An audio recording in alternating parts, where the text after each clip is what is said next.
Item ಯಾವುದೇ ಇರಲಿ try ಮಾಡಿ ಆಚಿ ಚಿಕನ್ ಮಸಾಲಾ. ಸರ್ಕಾರದ ವಿರುದ್ಧವಾಗಿ ಬಿಜೆಪಿ ರಾಜ್ಯಾಧ್ಯಕ್ಷ ಬಿವೈ ವಿಜಯೇಂದ್ರ ವಾಗ್ದಾಳಿಯನ್ನ ನಡೆಸಿದ್ದಾರೆ.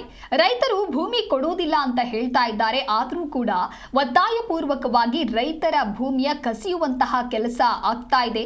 ರಾಹುಲ್ ಗಾಂಧಿ ಸಿಎಂಗೆ ಹೇಳಿ ಇದನ್ನ ತಡಿಬೇಕು, ಇಲ್ಲದಿದ್ರೆ ಬಿಜೆಪಿ ರೈತಪರ ಹೋರಾಟವನ್ನ ಮಾಡುತ್ತೆ. ಬಿಡದಿ ಟೌನ್ಶಿಪ್ ವಿಚಾರ ಏನಿದೆ ದೊಡ್ಡ ಮಟ್ಟದಲ್ಲಿ ಚರ್ಚೆಗೆ ಕಾರಣ ಆಗ್ತಾ ಇದೆ. ರೈತರು ಏನು ಆಕ್ರೋಶವನ್ನ ವ್ಯಕ್ತಪಡಿಸ್ತಾ ಇದ್ದಾರೆ, ಆ ಒಂದು ವಿಚಾರಕ್ಕೆ ಸಂಬಂಧಪಟ್ಟಂತೆ ಸರ್ಕಾರದ ವಿರುದ್ಧ ಬಿವೈ ವಿಜಯೇಂದ್ರ ಈ ರೀತಿಯಾಗಿ ಕಿಡಿಕಾರಿದ್ದಾರೆ.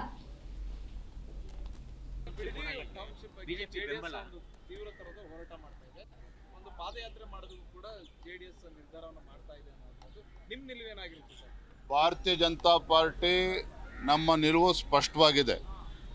ಬಿಡದಿಲಿರ್ತಕ್ಕಂಥ ರೈತರ ಸಮಸ್ಯೆ ಇರ್ಬೋದು, ರಾಜ್ಯದಲ್ಲಿ ಎಲ್ಲೇ ರೈತರ ಸಮಸ್ಯೆ ಇದ್ದಾಗಲೂ ಕೂಡ ಭಾರತೀಯ ಜನತಾ ಪಾರ್ಟಿ ರೈತರ ಪರವಾಗಿ ಇರ್ತದೆ. ಹಾಗಾಗಿ ಬಿಡದಿನಲ್ಲೂ ಕೂಡ ಒತ್ತಾಯಪೂರ್ವಕವಾಗಿ ರೈತರ ಜಮೀನನ್ನು ಕಸ್ಕೊಳ್ಳೋದಕ್ಕೆ ಇವತ್ತೇನೋ ರಾಜ್ಯ ಸರ್ಕಾರ ಹೊರಟಿದೆ. ಸ್ವತಃ ಮುಖ್ಯಮಂತ್ರಿಗಳು ಇದ್ರ ಬಗ್ಗೆ ಆಸಕ್ತಿ ವಹಿಸಿರ್ತಕ್ಕಂಥದ್ದು. ಇವತ್ತು ಒಳ್ಳೆ ಆಡಳಿತ ನೀಡ್ತೇವೆ ಅಂತೇಳಿ ರೈತರನ್ನ ಒಕ್ಕಲೆಬ್ಬಿಸ್ತಕ್ಕಂಥ ಕೆಲಸ ಮಾಡೋದಕ್ಕೆ ಏನು ಸರ್ಕಾರ ಹೊರಟಿದೆ, ಇದು ಅಕ್ಷಮ್ಯ ಅಪರಾಧ.